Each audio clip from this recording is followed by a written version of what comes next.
하나님 말씀입니다. 요한복음 5장 1절에서 15절의 말씀입니다.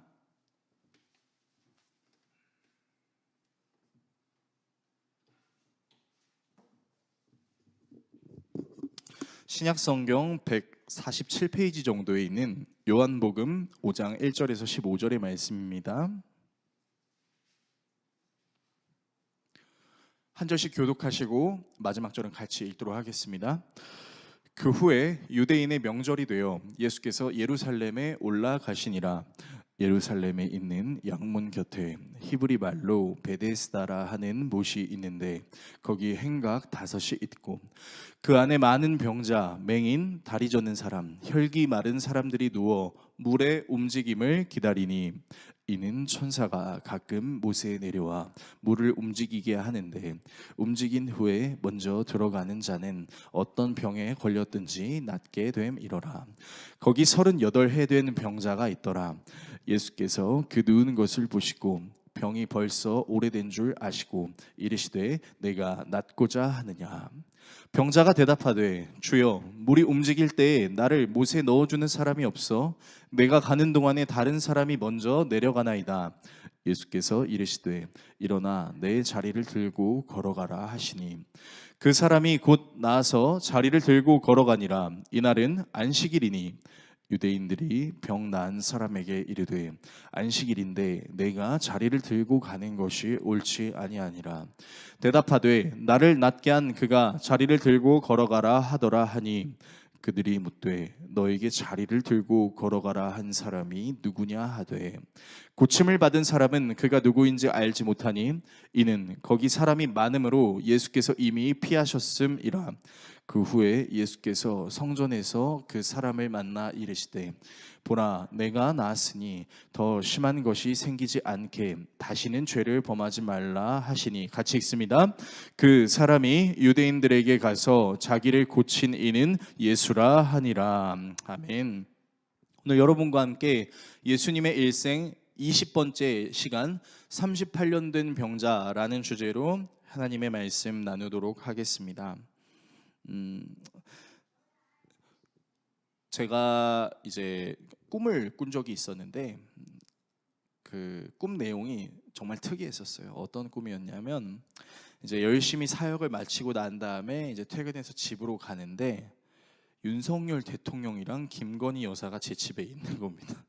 너무 깜짝 놀랐어요. 그래서 아니 한 나라의 대통령이랑 영분이 우리 집에 왜 있어 해가지고 딱 들어갔는데 이제 대통령이 와가지고 이렇게 얘기를 하는 거죠. 정재성 목사님, 예? 맞죠? 예? 자리에 앉아서 우리 대화 좀 합시다. 예? 막 이렇게 얘기를 하시는 거예요. 어설프게 흉내내서 죄송합니다. 그래서 이제 윤석열 대통령이랑 이제 김건희 여사가 저희 집에 와가지고 막 고민이 뭐냐고 묻는 거예요. 그래서 요즘 이렇게 물가가 너무 비싼 게 고민인 것 같다. 특별히 이제 저도 젊은 이제 목사이다 보니 청년의 시절을 살아가는 사람들이 참 힘겨운 것 같다. 그리고 40대, 50대에 이제 중반기에 이르신 중년들도 참 힘든 삶을 사는 것 같아요. 좀 이런 복지와 또 이제 근생에 관련된 부분들이 잘 해결됐으면 좋겠습니다. 이렇게 상담을 막 요청했어요. 그래서 이제 대통령님이 막 들어주고 제가 한번 열심히 해보겠습니다. 이렇게 얘기도 해주고 차도 마시고 기념사진도 딱 찍고 그리고 나가셨습니다. 그러니까 대통령하고 영부인이 나가고 나서 제가 꿈에서 깼어요.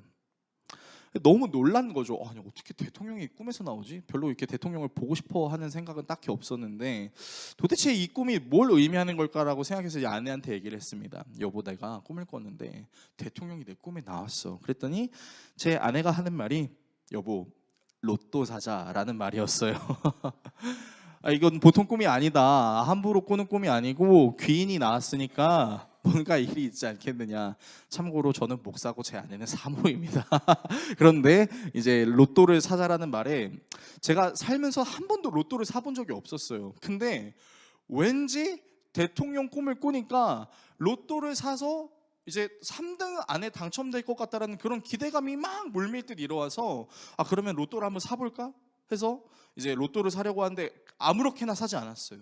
검색을 했습니다. 1등이, 2등이, 3등이 가장 많이 당첨된 그 판매 지점이 어딘가 그게 다 나오더라고요 인터넷에. 그래서 검색해 보니까 제가 살던 동네에 자그마치 2등이 엄청나게 많이 당첨되었던 판매점이 있는 거예요. 그래서 이제 거기 갔어요. 거기 가서 자동으로 드릴까요? 수동으로 드릴까요? 이러길래 전 자동 수동이 있는 줄도 몰랐습니다. 그냥 자동으로 주세요. 그래서 이제 받았어요. 번호들이 있더라고요. 그런데 너무 웃긴 게 너무 설레는 거예요. 당첨되면 어떡하지? 아 진짜 여러분들이 이제 저를 되게 가소롭게 보시겠지만 제가 이제 그런 꿈을 꾸고 나서 정말 당첨될 것 같다는 생각이 들어서 제가 사역하는 교회 제 사무실 책상에 성경책이 이렇게 놓여 있는데 그 성경책 옆에 로또를 놨어요. 그리고 하나님 꿈을 꾸게 하셨으니 또 열매를 맺게 하실 주님을 기대합니다. 이러면서 사역 준비하면서 계속 로또를 보는 거죠. 그리고 이제 한 주가 지나서 이제 로또 당첨자 발표를 하는 날이 토요일이었는데 모든 사역을 마치고 나서 보자. 하나님의 일은 다 하고 나서 하나님이 주실 축복을 기대하자. 그래서 토요일에 보지 않고 주일 사역을 다 마치고 이제 정리하고 있을 때 이제 당첨자 번호를 봤어요. 여러분 그때 제 마음이 어땠냐면 어떡하지 당첨되면? 사역을 그만둬야 되나? 진짜 하나님이 나에게 많은 재물을 주시면 내가 이 재물을 어떻게 써야 되지? 막 김칫국을 막 한 사발을 드링킹을 하고 있는 거죠. 그래서 설레는 마음으로 당첨자 조회를 했습니다. 여러분 로또가 6개의 번호에 보너스 번호가 하나 더 있잖아요. 하나의 번호도 맞지 않았어요. 단 하나의 번호도 맞지 않고 다 꽝이었어요. 그래서 이거 당첨되면 어떡하지? 나 이걸로 뭐 하지? 라는 생각을 했던 제 자신이 너무 멍청하게 느껴지고 하나님의 말씀이 능력이라고 전하는 저 자신조차도 물질의 영역의 축복을 너무나 기대한 나머지 그 물질을 예배했던 제 모습이 생각나니까 너무 창피한 거예요. 그래서 바로 그 순간 그 로또 용지를 구겨서 버리고 기도실로 들어가서 죄송해요 주님 그렇게 기도했던 생각이 납니다. 여러분 제가 이 예화를 여러분들께 말씀드린 이유는요, 우리는 구원의 주체가 하나님이라는 사실을 알고 있어요. 그리고 우리가 말하는 구원이라는 것은 단순히 어떤 생명의 부분, 그러니까 유한한 우리의 생명이 영원한 생명으로 변한다. 우리는 이것을 구원이라고 얘기하지만 사실 하나님께서 우리에게 주고자 하시는 구원은 그 구원뿐만이 아니라 이 세상을 살아감에 있어서 우리가 누리는 모든 영역들에 관련된 구원이거든요.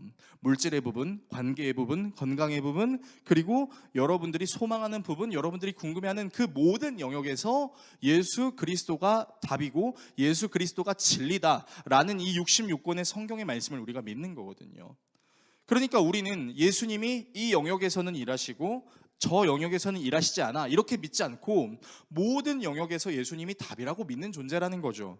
근데 그렇게 머리로는 알고 있는데 우리가 정작 적용해야 되는 모든 영역들 가운데 내 마음을 하나님이 만져주시는 건 맞지만 하나님이 내 물질의 영역에서는 딱히 공급해 주시지 않는 것 같아라는 그런 생각이 제 안에 있었던 것 같다라는 것이죠. 머리로는 구원의 주체가 하나님이라는 사실을 알고 있어도 실제로는 어떠한 행위를 통해 구원을 얻으려고 했던 저의 부끄러운 모습을 발견했었습니다. 여러분은 어떠십니까? 여러분은 예수님 자체가 구원이라고 생각하십니까? 아니면 예수님을 통해서 얻게 되는 어떤 행위, 어떤 물질, 어떤 물건이 구원이라고 생각하십니까? 오늘 본문은 바로 이런 내용을 다루고 있습니다. 자, 본문에 보시면 이제 5장 1절에 이렇게 시작하죠. 유대인의 명절이 되었대요. 이 명절이 무슨 날인지는 정확하게 알 수 없습니다. 6월절이었는지 77절이었는지 초막절이었는지 어떤 명절이었는지에 대해서 사도 요한은 분명하게 얘기하지 않아요. 그렇다는 것은 무슨 명절인지를 아는 것은 중요하지 않다라는 거죠. 자, 말씀에 계속 보시면 예루살렘 성전에 예수님이 가셨습니다. 그런데 그곳이 어떤 곳이었냐? 양문이 있는 곳이었어요. 양문이라는 것은 주님께 번제로 드려질 제물이 통로하는 문이었습니다.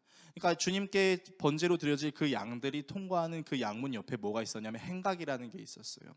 어떤 기둥들이 이렇게 있는데 그 기둥들에 어떤 막이 씌워졌고 그 행각은 어떤 용도로 사용이 됐냐면 사람들이 그 안에서 쉼을 얻거나 그 안에서 담소를 나누거나 그 안에서 사람들과 대화를 나누는 그런 장소들이 이제 행각이었던 거죠. 그런데 그 행각 주변에 무엇이 있었냐? 베데스다라는 못이 있었습니다. 우리말로 번역하면 자비의 집이라는 이름의 한 못이 있었어요. 이 못이 주기적으로 물이 찼다가 물이 빠지는 그런 간헐천 같은 못이었습니다. 그런데 그 못에 많은 사람들이 있었다라고 성경은 말합니다. 어떤 사람들이 있었냐 보니까 눈이 먼 사람들, 다리를 저는 사람들, 그리고 혈기 마른 사람들. 여기서 혈기 마른 사람들이라는 것을 우리말로 쉽게 말씀드리면 중풍병자를 의미합니다. 중풍병자는 이제 몸에 마비가 와서 제대로 움직이지 못하는 사람들을 가리켜서 우리가 중풍병자라고 이야기하죠. 근데 이 사람들이 다 어떻게 있었냐면 누워 있었습니다. 그러니까 아무래도 우리가 추측할 수 있는 건 이 사람들은 스스로 움직일 수 있는 사람들이 아니었기 때문에 그 행각으로 옮겨주는 사람들이 있었고, 그 행각으로 옮겨주는 사람들을 통해서 그 행각 안에서 누워 있었고 쉼을 누렸던 사람들이라는 것이죠. 근데 이 베데스다 못에 한 가지 전설과도 같은 이야기가 있었다라고 성경은 말합니다. 오늘 본문 4절의 말씀인데 우리 4절의 말씀 화면으로 같이 한번 읽어보겠습니다. 같이 읽습니다. 주님의 천사가 때때로 못에 내려와 물을 휘저어 놓는데 물이 움직인 뒤에 맨 먼저 들어가는 사람은 무슨 병에 걸렸든지 나았기 때문이다. 자, 베데스다 못에 그 병자들이 누워 있었던 이유가 나오죠. 무슨 병에 걸렸든지 낫는데요. 주님의 천사가 때때로 못에 내려와서 그 물을 휘저어 놓을 때, 그러니까 물이 차고 있을 때 그 차고 있는 물에 가장 먼저 들어가는 사람은 자기가 앓고 있는 모든 병을 깨끗하게 나음을 받는다라는 전설이 있었다라는 겁니다. 그런데 성경 어디에도 66권 어디에도 이 베데스다라는 연못을 통해서 치료받는 것이 사실이다라고 증거해주는 본문은 없어요. 그러니까 사람들이 경험해보지는 못했지만 마치 그것이 진짜인 것처럼 생각해서 그 진짜를 경험하고 싶은 마음에 언제 물이 차오르는지는 내가 알 수 없지만 베데스다 못에 계속 누워 있는 거죠. 근데 그 베데스다 못 근처 행각에 누가 누워 있었냐? 38년 된 병자가 누워 있었습니다. 이 38년 된 병자의 병을 성경은 정확하게 이야기하지 않지만 본문 7절의 말씀을 통해 우리가 추정할 수 있는 것은 이는 스스로 움직일 수 있는 사람이 아니었다. 그래서 아무래도 중풍병자가 아니었나라고 우리는 추측해 볼 수 있습니다. 그런데 이 38년 된 병자도 어떤 마음을 갖고 있어요? 베데스다에 내가 들어갈 수 있다면, 그 베데스다에 물이 차오를 때 그 차오르는 물에 내 몸을 담그면 내 몸이 낫지 않을까라는 그런 소망을 갖고 있었다라는 것입니다. 자, 근데 의아하게도 성경은 이 눈먼 사람들과 다리 저는 사람들, 그리고 중풍병자들을 의도적으로 그들이 앓고 있는 병을 얘기하고 있는데, 여러분, 이 병자들에게는 한 가지 공통점이 있어요. 무슨 공통점이 있죠? 눈이 보이지 않고 걸을 수 없고 어디 몸 한 군데가 마비되어 있는 사람들의 공통점이 무엇이냐? 이들은 스스로 움직일 수 있는 사람들이 아닙니다. 그러니까 맹인 같은 경우에는 물이 차오르는지 볼 수 있어요, 없어요? 못 봐요. 그리고 걷지 못하는 사람은요, 주저앉아 있죠. 역시 보지 못하고 보더라도 걸어갈 수가 없습니다.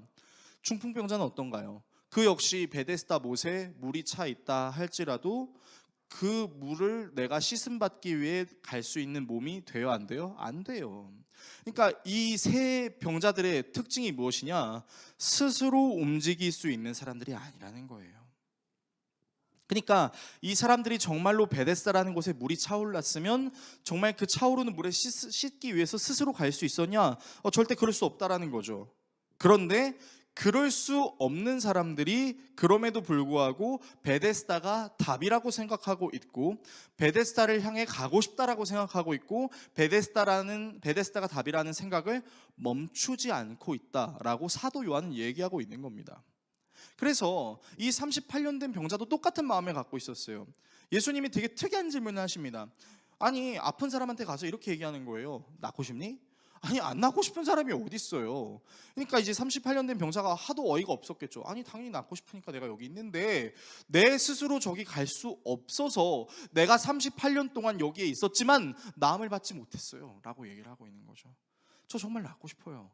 근데 저 베데스다 못에 물이 찼을 때 데리고 가줄 수 있는 사람이 없어요 라고 얘기를 하고 있는 장면인 겁니다. 여러분, 만약에 이 베데스다 못에서 씻는 것이 정말 정답이었다라고 한다면 예수님께서 병자들에게 행하시는 방법이 무엇이냐? 베데스다에 물을 채워주셨겠죠. 베데스다에 물을 채워주시고 그 채워진 물에 병자들을 직접 제자들과 함께 데리고 가셔서 씻겨주시는 것이 정답이었겠죠. 근데 오늘 예수님께서는 그렇게 해결해 주시지 않습니다.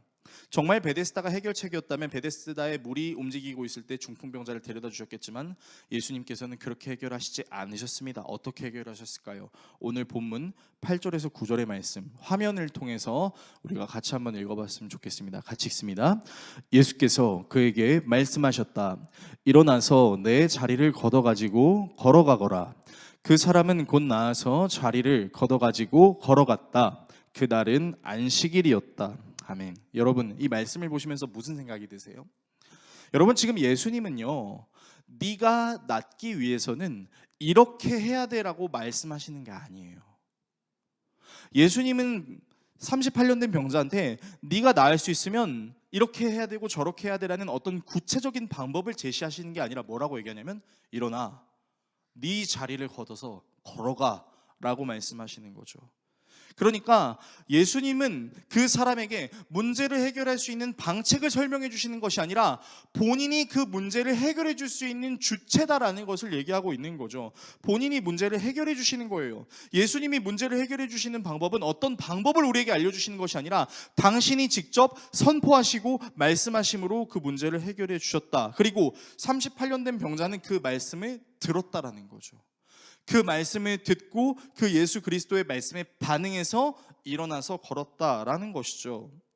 여러분, 이 장면이 우리에게 무엇을 시사하는지에 대해서 제가 구약 성경을 좀 가져다가 여러분들께 좀 설명드리고 싶은데, 여러분은 왜 하필 이 사도 요한이 요한복음을 기록했을 때 병자를 지칭해서 38년 된 병자라고 얘기했을지에 대한 의문을 가져보신 적은 없으십니까? 이 38의 숫자에 도대체 무엇이 담겨져 있을까? 사도 요한이 아무 생각 없이 38이라는 숫자를 쓰진 않았겠죠. 그냥 오래 아팠던 병자라고 얘기할 수도 있을 텐데 왜 38년 된 병자라는 단어를 썼을까요?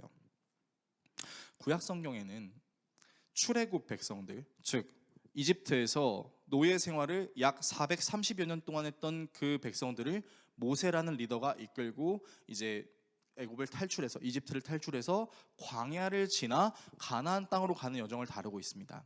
그런데 이 출애굽 이스라엘 백성들의 1세대들은 사실 가나안 땅에 들어가지 못했죠. 하나님의 말씀에 순종하지 못하고 하나님을 하나님으로 여기지 못한 죄악 때문에 그들이 가지 못하고 그들의 다음 세대가 이제 가나안으로 들어가게 되죠. 근데 이 1세대들이 방황하고 광야에서 어려움을 겪었던 시간이 몇 년이냐? 38년이었습니다. 신명기 2장 14절의 말씀을 제가 한번 읽어드리도록 하겠습니다.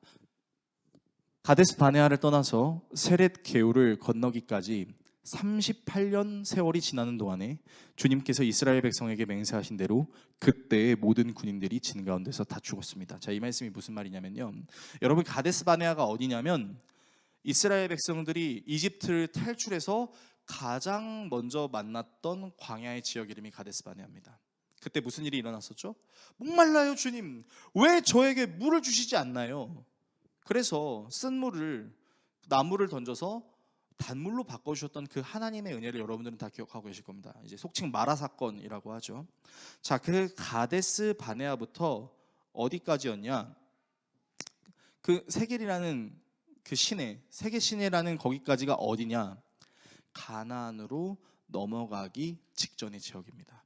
그러니까 주님의 인도하심을 따라서 탈출해서 처음 만나는 광야부터 가나안에 이르기 전까지의 그 광야의 기간 동안 1세대들이 저질렀던 하나님께 불순종했던 부분으로 인해 이들이 방황하고 이들이 하나님을 온전히 예배하지 못했던 시간들, 그것을 38년이라는 시간으로 표현하고 있는 겁니다. 그러니까요, 이 38이라는 숫자가 무엇을 의미하는 거냐면 하나님을 신뢰한다라고 이야기하고 있긴 하지만 사실은 하나님을 신뢰하는 것이 아니라 하나님을 통해서 내 인생의 문제를 해결해 줄 수 있는 어떤 방법책을 찾는 것. 그러니까 하나님 자체를 신뢰하는 것이 아니라 하나님을 통해서 내게 굴러떨어질 그것들을 기대하는 거죠. 그것들을 예배하는 거죠. 여러분, 38년 된 병자, 그도 유대인이었습니다. 유대인들은 모두가 알고 있었어요. 무엇을요? 우리는 선택받은 백성들이다. 속칭 선민사상이라고 이야기하죠. 그 선민사상을 갖고 있었던 유대인들이 하나님은 우리의 하나님이시고 하나님은 우리의 신음에도 응답하시고 하나님은 우리의 기도를 들어주신다라는 믿음이 없었을까요? 있죠. 근데요, 지금 이 38년 된 병자가 하고 있는 행위는 무엇이냐? 하나님께 예배하고 하나님을 찾고 하나님께 간절히 구하는 게 아니라 뭘 찾고 있어요? 베데스다를 찾고 있다고요. 하나님을 찾고 있는 것이 아니라 저 베데스다가 방법이다라고 생각을 하고 있는 거죠. 그 모습이 마치 어떤 모습과 같다고요? 출애굽했으나 하나님께 온전히 순종하지 않고 하나님을 통해 얻게 될 내 인생의 문제를 해결하는 어떤 방법 그 자체, 거기에 매몰되어서 38년이라는 시간 동안 하나님을 온전히 예배하지 못하고 헤매였던, 좌절했던 그 이스라엘의 백성과 같은 상태, 그것이 바로 오늘 38년 된 병자의 모습과 같은 것입니다. 그래서 여러분, 우리도 조심해야 될 부분이 있습니다. 지금 여기 계신 성도님들 중에는 저보다 인생을 더 오래 사신 이제 인생 선배 성도님들도 계신데요. 여러분들도 오랜 시간 신앙생활을 하셨을 겁니다. 나를 만나주신 주님, 유년 시절부터 혹은 모태신앙으로부터 신앙생활을 시작했어요. 그런데 하나님이 누구신지, 그가 내게 행하신 일들이 어떤 의미를 가지고 있는지, 그 의미 때문에 나는 이 땅을 어떻게 살아가야 되는지, 이 땅에서 나는 무엇을 예배하면서 살아가야 되는지에 대한 분명한 신앙관이 형성되지 않으면요, 우리는 하나님을 가리켜 항상 이렇게 얘기해요. 주세요 하나님. 나 이 세상을 살아가 보니까 문제가 생겼는데 이거 어떻게 해결해요? 해결책 좀 주세요. 방편 좀 주세요. 그런데 성경에서 하나님을 신실하게 만나고 하나님께 합한 자라는 칭호를 받았던 사람들의 특징은 무엇이냐? 문제의 해결책을 주세요라고 말하기 이전 그들이 가장 먼저 했던 행위는 뭐냐면 하나님을 하나님으로 예배했다라는 겁니다. 내 고통과 신음 가운데 앓는 소리를 내는 경우도 있었지만 그럼에도 불구하고 하나님은 하나님이십니다. 그럼에도 불구하고 하나님은 하나님이십니다라는 예배의 태도를 가지고 살았죠. 대표적인 예시가 누가 있습니까? 다니엘의 세 친구가 있죠. 왕이 주는 음식을 먹지 않는다. 나는 그냥 풀만 먹어도 된다. 근데 정말 신기하게 풀만 먹었는데도 얼굴에 광채가 나고 힘이 솟아요. 저도 그랬으면 좋겠어요. 근데 어쨌든 그 다니엘의 세 친구가 왕이 주는 음식을 먹지 않으니까 왕이 저 타는 풀무불에다가 던져버리죠. 근데 그때 그 세 친구들이 했던 믿음의 고백이 뭔지 아십니까? 하나님, 우리를 구원하여 주시옵소서. 그렇게 하지 아니하실지라도 나는 여호와를 배신하는 일이 없을 것입니다. 여러분, 이게 무슨 믿음입니까? 하나님, 지금 내가 풀문불에 들어가게 생겼는데 이 풀문불에 안 들어갈 수 있는 방법 좀 주세요. 그렇게 얘기하는 게 아니라 어떤 상황이든 나는 하나님을 예배하는 예배자로 살겠습니다. 그렇게 그 사람들이 들어갔어요. 그래서 그 사람들이 풀문불에 있을 때 거기에 누가 있었냐? 하나님도 같이 있었죠. 성경 말씀이 분명하게 얘기하지 않습니까? 여러분, 근데 우리는 우리의 삶이 너무 고단하고 우리가 짊어지고 있는 인생의 무게가 너무 무겁다 보니 언젠가부터 하나님을 예배합니다 라는 차원으로 기도하는 게 아니라 하나님, 저 이거 없어요. 하나님, 이거 주세요. 이 일 해결하려면 어떻게 해야 돼요? 그런 차원으로 이제 하나님만을 찾게 된다라는 것입니다. 제가 이렇게 말씀드리면 어떤 성도님들은 저한테 이렇게 질문하실 수도 있을 것 같아요. 목사님, 근데 우리가 하나님의 은혜를 증명하기 위해서 하나님의 은혜가 있다라는 것을, 또 그 은혜를 누리기 위해서 행동해야 되지 않나요? 행함이 없는 믿음은 죽은 믿음이라면서요. 베데스다에 있는 사람도 결국 그 믿음을 증명하기 위해서 행동했던 거 아닌가요? 그러면 목사님이 말씀하시는 거는 우리는 행동하지 말라는 얘기인가요? 저는 이 부분에 대한 오해를 좀 여러분들께 설명드리고 싶습니다. 저는 여러분들께 행위를 하지 말라고 말씀드리는 게 아니에요. 여러분들이 믿음도 중요한데 행하는 것도 중요해 라고 생각하면서 항상 외우시는 말씀이 있을 겁니다. 그게 무엇이냐면 야고보서 2장 17절에서 26절의 말씀이에요. 말씀을 보여주시면요, 이렇게 나와 있습니다. 이와 같이 믿음의 행함이 따르지 않으면 그 자체만으로는 죽은 것입니다. 영혼이 없는 몸이 죽은 것과 같이 행함이 없는 믿음은 죽은 것입니다. 여러분, 이 말씀 너무 잘 아시잖아요. 그래서 항상 어떻게 해요? 행동해야지. 어떤 방법책을 구사해야지. 내가 지금부터 믿음 생활 잘하기 위해서 어떻게 해야 될까? 하나님 뭐 해야 돼요? 우리 이렇게 기도한다고요. 그런데요, 말씀을 다시 보여주세요. 저 말씀을 자세히 보시면요, 이런 내용이 담겨져 있어요. 믿음에 행함이 따르지 않으면이에요. 자, 그러면 무엇이 우선이란 얘기예요? 먼저 우리에게 세팅돼야 되는 건 믿음이에요. 그 믿음에 뭐가 따라오는 거냐면 행함이 따라오는 거예요.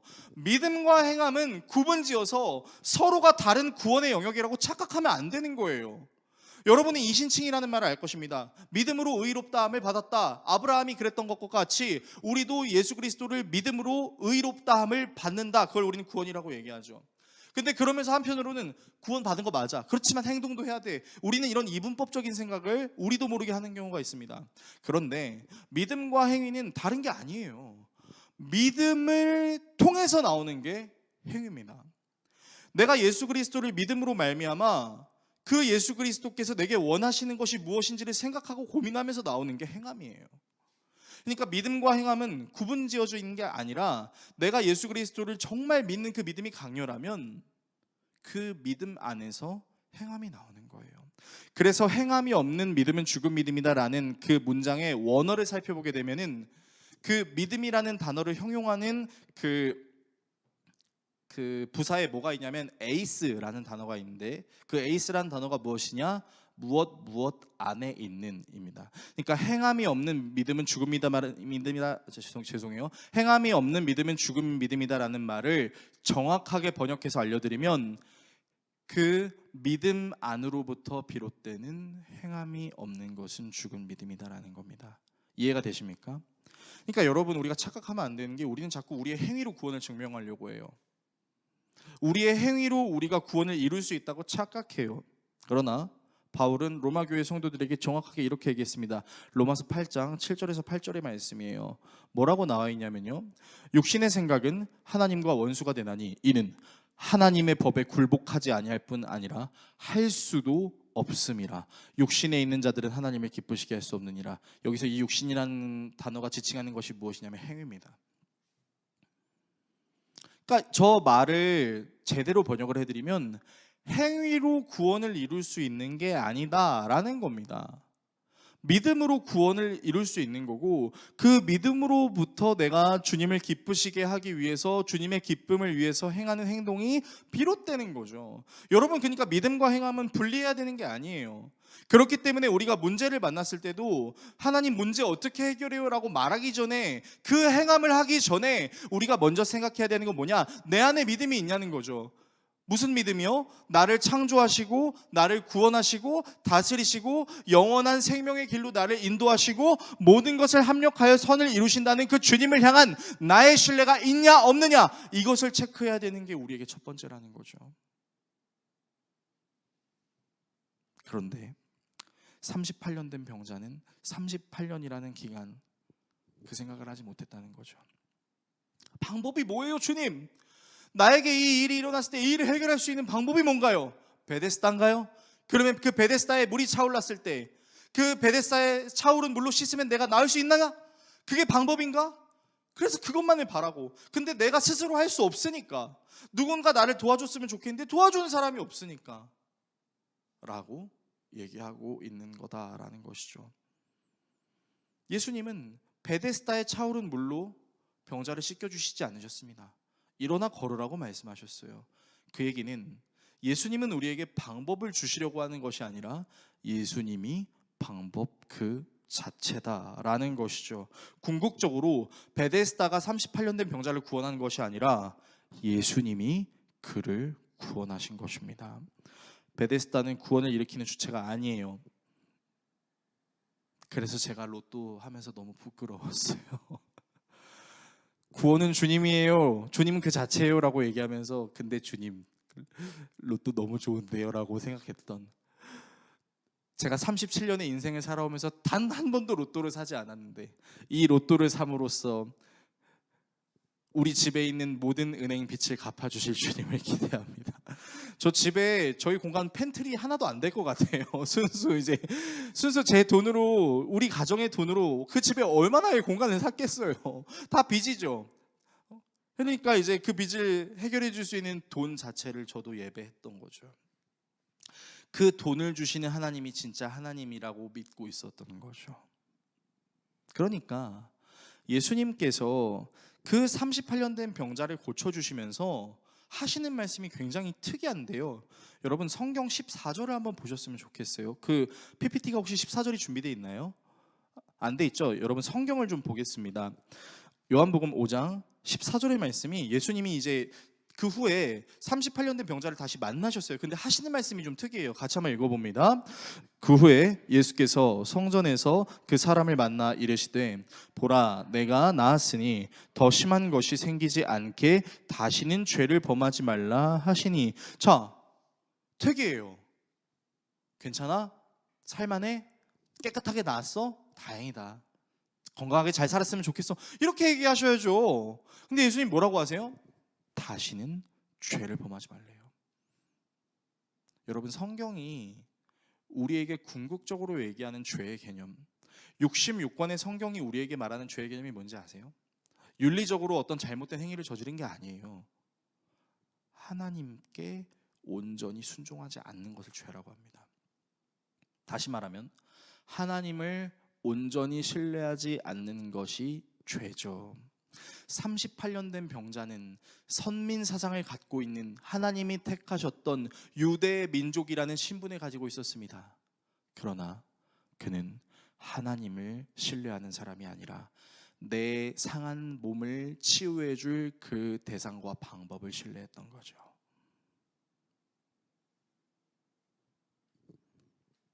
그것을 주님은 죄라고 여기셨습니다. 그래서 다시는 그 죄를 범하지 말라라고 말씀하고 계신 겁니다. 그래서 정말 하나님의 은혜를 은혜로 아는 사람들이 하는 놀라운 고백들 중에 하나가 무엇이냐면, 내 문제를 해결해 주시는 하나님도 우리는 당연히 찬양해야겠지만 문제 앞에서 내가 하나님을 온전히 신뢰할 수 있도록 믿음 주시는 그 하나님을 찬양하는 분들은 진짜 믿음을 가진 사람들입니다. 제가 이전에 사역했던 교회에서 이제 전화가 왔었어요. 이제 제가 전임 사역자로 일하고 있어서 이제 전화를 받았죠. 그랬더니 이제 한 성도님께서 이렇게 얘기하시는 거예요. 목사님, 제가 교회에 등록을 하고 싶은데, 그때 이제 코로나 기간이었는데 사실은 제가 암을 앓고 있습니다. 그 암의 명칭이 정확하게 기억은 나지 않는데 이 심장으로 들어가는 피를 막아버리는 그 암세포가 있었던 거예요. 그러니까 혈액순환이 똑바로 되지 않고 몸이 점점 상하고 썩는 그런 이제 암을 앓고 계셨는데, 교회에 등록하고 싶은데 방법이 없을까요? 집사님, 무조건 오시라고. 마스크 쓰고 오시고 담임 목사님께 말씀드리겠다. 교회 등록하십시오. 지금부터 우리가 함께 기도하겠습니다. 그래서 교회 등록하시기도 전에 그 집사님의 이름을 우리가 그 기도 중보기도 톡방에 올리고 같이 막 열심히 기도했었어요. 그때 당시 집사님이 받았던 판정은 6개월이었습니다. 6개월 뒤에 당신은 죽게 될 것입니다라는 사형 선고를 받았지만 집사님 지금도 잘 계세요. 여기서 우리는 또 잘 계세요에 초점을 맞추지만 그 집사님이 저에게 하셨던 말씀이 지금도 잊혀지지 않아요. 그 집사님이 뭐라고 얘기하셨냐면, 목사님, 제 손을 잡아주시면서 이렇게 얘기하시는 거예요. 목사님, 저는 요즘 하루하루가 너무 행복합니다. 이해가 안 되는 거예요. 아파 죽을 것 같다고 하시는데 행복하대요. 그래서 집사님 뭐가 그렇게 행복하신데요? 라고 여쭤보니까, 저는 그동안 하나님이 주시는 은혜는 내 삶의 잘됨을 하나님의 은혜라고 생각했습니다. 그런데 제가 몸이 아프고 간절히 하나님을 찾을 수밖에 없는 상황 속에서 하나님께서 저에게 은혜를 주셨는데, 그것은 이 고통은 나를 저주하는 것이 아니라 이 고통 때문에 내가 하나님을 더 알아가게 되고 이 고통 때문에 내가 하나님을 더 신뢰할 수 있게 되었습니다. 그래서 사도 바울이 말했던 고난도 은혜라는 그 문장이 무엇인지 이제 알 수 있습니다. 그래서 저는 죽음이 두렵지 않습니다. 제가 지금 하나님께 신실하게 예배하고 있기 때문에 그 하나님이 내가 죽었을 때 나를 영원한 안식의 천국으로 아름답게 인도해 주실 것을 믿을 수 있기 때문입니다. 제가 집사님의 그 고백을 듣고 얼마나 울었는지 몰라요. 사실은 하나님의 말씀에 증거하는 저조차도 두려움이 있죠. 이 세상을 살아가며 두려움, 내 문제를 해결해 주시는 하나님을 찾고 싶은 욕망, 내 삶이 좀 더 잘 됐으면 좋겠고 내 곳간이 좀 더 채워졌으면 좋겠는 그런 소망, 그리고 그런 소망 때문에 하나님 자꾸만 주세요라고 예배했던 저의 모습.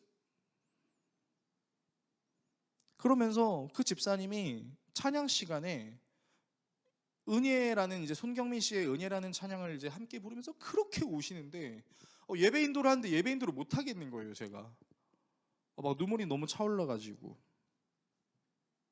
저는 그 집사님을 통해서 하나님은 내게 방법 주시는 분이 아니라 나의 예배를 받아셔야 되는 분이시라는 것을 뼈저리게 깨달았던 경험이 있습니다. 그래서 여러분께 권합니다. 여러분, 하나님은 물론 우리에게 주시는 분은 맞으십니다. 아버지잖아요. 아버지께 구해야죠.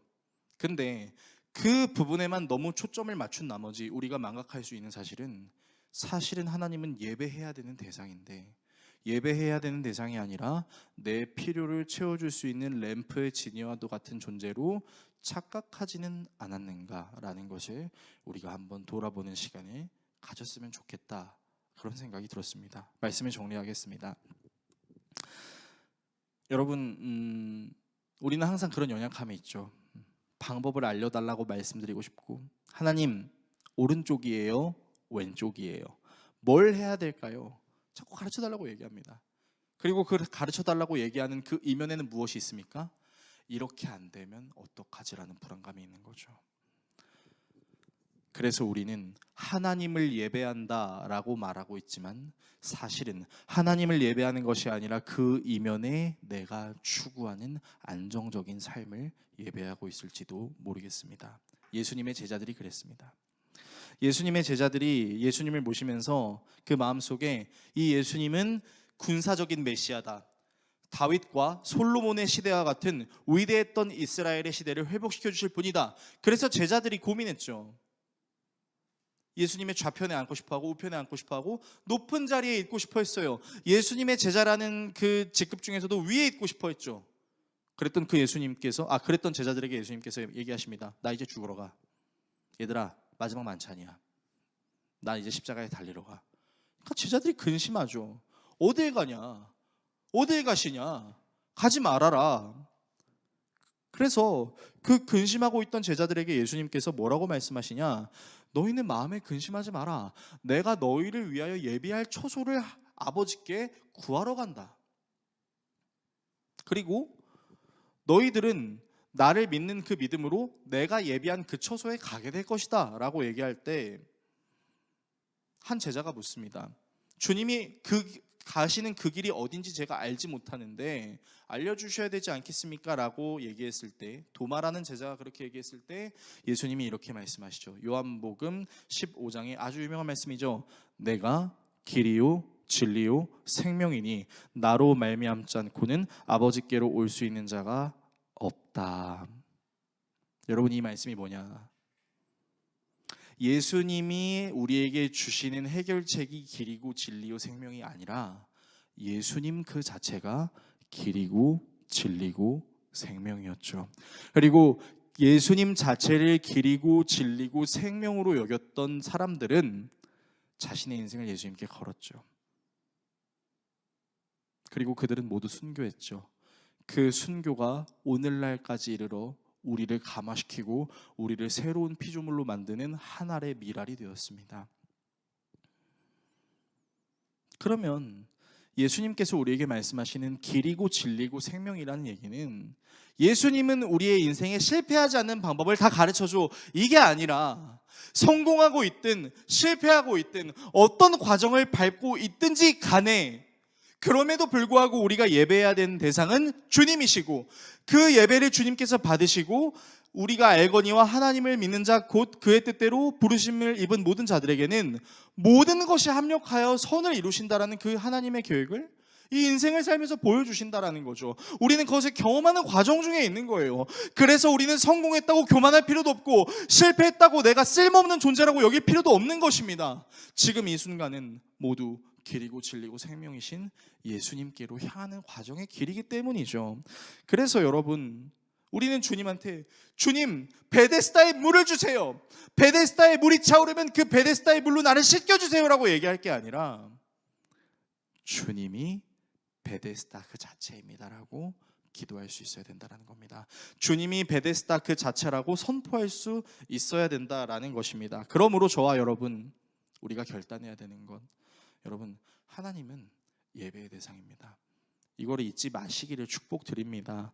여러분, 우리가 아무리 삶이 힘들고 어렵다고 해서 하나님을 통해서 얻게 되는 해결책을 예배하려고 하지 말고 하나님 그 자체를 예배하는 여러분들이 되시기를 간절히 축복합니다. 여러분, 하나님께 필요한 거 구하지 말라고 얘기하는 게 절대 아니에요. 오해하지 마세요. 순서가 있잖아요.